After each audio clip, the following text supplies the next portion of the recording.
கரூர் சரவணா ஸ்டோரில் ஒரு பாத்திரம் வாங்கினாங்க, சரசு சமையல் அந்த அம்மா சொன்னாங்கன்னு. வெங்கல பாத்திரம். அது இப்போ ஓப்பன் பண்ணுறேங்க.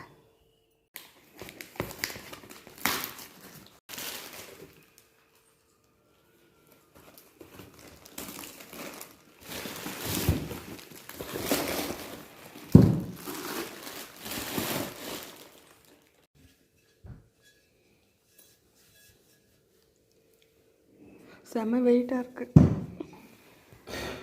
சூப்பராக இருக்குது. இது இப்படியே இது கழுவிட்டு சமைக்கலாம். பித்தளை இருந்தால் தான் ஈயம் பூசணும், வெங்காயம் அப்படியே சமைக்கலாம். 2 கிலோ 880 கிராம் போட்டிருக்கு.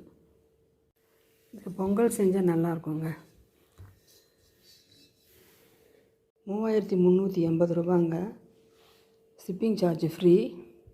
சரசு சமையல் அவங்க வீடியோ அனுப்பிச்சிருந்தாங்க, அதை வீடியோ பார்த்து நான் கால் பண்ணேன். அதனால் அதுக்கு 180 ரூபா லெஸ் பண்ணி 3200 ரூபா கொடுத்துருக்காங்க.